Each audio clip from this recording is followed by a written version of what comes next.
আমরা প্রথমে দিয়ে দিব সয়াবিন তেল, তারপর দিয়ে দিব আমরা তেলটা একটু গরম হলে বাটার। আমরা যে ব্র্যান্ডেরটা ইউজ করি পরিমাণ মতো করব। আমরা চেষ্টা করব বাটারটা গলে যাওয়ার পরে গার্লিকটা দিয়ে দিতে। আমরা সবসময় খেয়াল করব গার্লিকটা যেন পুড়ে না যায়, হালকা ব্রাউন কালার আসলে আমরা দিয়ে দেব চিকেন জুলিয়ান করে কাটা, যে স্টাইলে কাটেন। তো আমরা চিকেনটাকে খুব ভালো করে সতে করে নেব।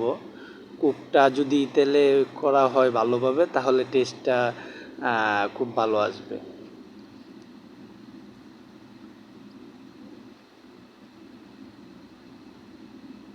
তারপর আমরা দিয়ে দিব টমেটো, ক্যাপসিকাম, সাথে দিয়ে দিব কাঁচামরিচ জুলিয়ান, একটু স্পাইসি প্যান পাস্তার জন্য।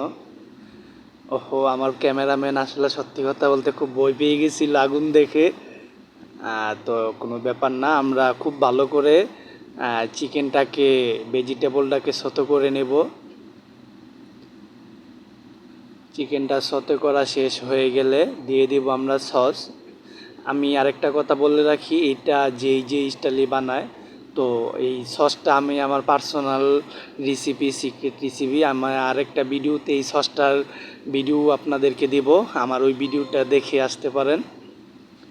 তো আমরা সসটাকে চিকেন ভেজিটেবল দিয়ে কিছুক্ষণ জ্বালিয়ে নেব, তারপর পানি ঢেলে দেব। পানিটা বলক আসার পর আমরা দিয়ে দিব পাস্তা পরিমাণ মতো সস পানির লগে।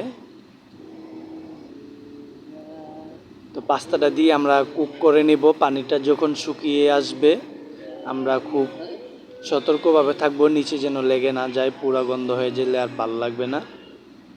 আমরা এটাকে পরিমাণ মতো চিজ দিয়ে দেব। কি আমরা মজারেলা চিজটা ইউজ করছি, চাইলে স্লাইস চিজটাও ইউজ করতে পারেন, খুব ভালো হয় স্লাইস চিজটা ইউজ করতে পারলে। আমরা চিজটা দিয়ে চেষ্টা করব কিছুটা লাড়া রাখার জন্য, যাতে চিজটা খুব ভালোভাবে গলে।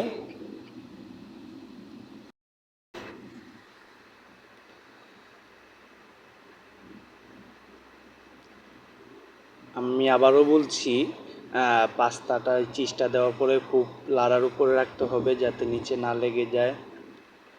তো ঠিকটা যখন ঘন হয়ে চলে আসবে, কিছুটা একবার ড্রাইও করব না, আবার জুসিনেসটাও বেশি রাখবো না, আমরা প্রায় মিডিয়াম সাইজ রাখবো।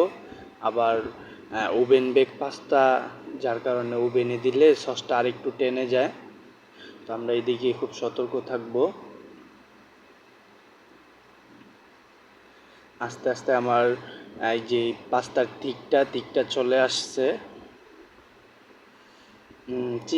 মজরেলা চিজটা দেওয়ার পরে কালারটা একটু ভালো আসে। তারপর আমরা বাটিতে বেড়ে নেব।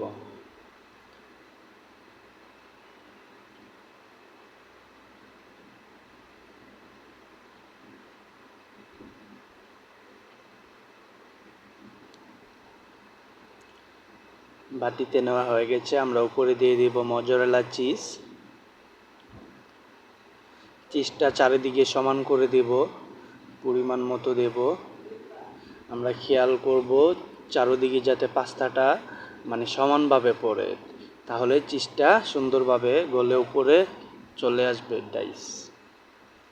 তারপর দিয়ে দিব টপিং উপরে ক্যাপসিকাম, টমেটো, যেভাবে দেন সেভাবেই। টপিংটা এত মিন না, সৌন্দর্য যেরকম আনতে পারে। রেডি হয়ে গেল আমার ওভেন বেক পাস্তা। আমি এখন ওভেনে ঢুকিয়ে দেব। আমরা খেয়াল রাখবো ওভেনের হিটটা উপরে